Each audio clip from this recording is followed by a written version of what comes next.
It's super hard to think of like just the 2010s. I'm like wondering what personnel group I'm going with here. And I'm going to piss somebody off for sure. No doubt. I feel like you should choose my. I was gonna say like there's positions that I feel like I would rather have you choose. Yes.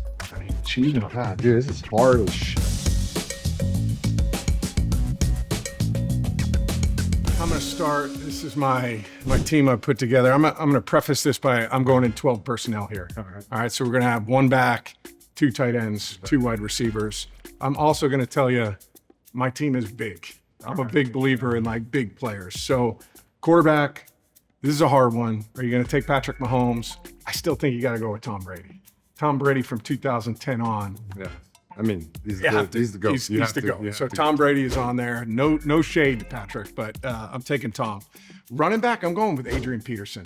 Early on, man, he was an absolute problem. Yep. Early 2010s, just the level of consistency that he had for a long time. My two wide receivers, I'm going Megatron, Calvin Johnson on one side, Absolutely. Julio Jones on the other. I mean, Nightmare. I feel like I would like throwing to this. But we're going to be in 12, so I got two tight ends too. You're going to line up with Gronk on one side and Travis Kelce on the other. And I like Kelce because he can kind of play slot receiver for you too. Yep. So he's kind of a versatile guy. Offensive line was the hardest spot for me. And I feel like, honestly, you would know the offensive line better. But I went center, Jason Kelce. I mean, unbelievable. Of course. Very consistent. One of the most underrated players, I think, in our time as players was Marshall Yanda. I mean, Absolutely. just an absolute stud for Baltimore. No doubt. Consistent as it gets. He played right guard for me. Left guard, I'm struggling with. Yeah.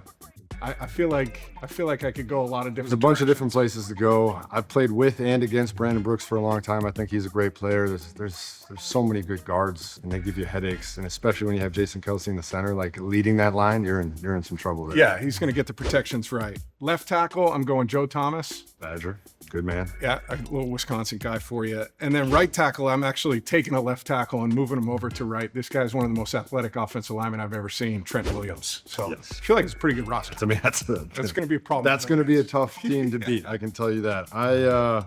This is hard. First of all, I'm going to start with my D tackles. I've got Aaron Donald and Ndamukong Suh right in the middle. Oh, Yeah.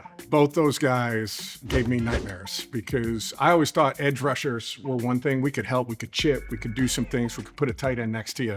It's the interior guys when you're rushing the passer. Plus, both those guys were really good against the run. Yes, and I need some good pocket push also. Those two guys are just incredible.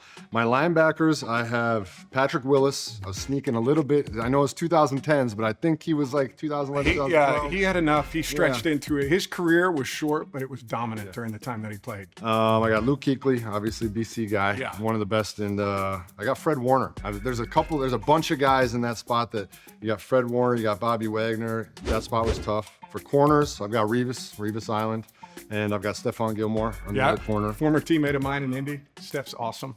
Safeties were tough. I don't know safeties well enough. I know Ed Reed was a little bit early in those days, but he was more 2000s as opposed to 2010s. I think you might be able to catch like Ed Reed and Troy Polamalu technically playing right at the end. You could put If Ed you could Reed put and the two of Troy, those that'd in the be back great. end, it'd be tough. And then rushing off the edge, I've got myself and TJ.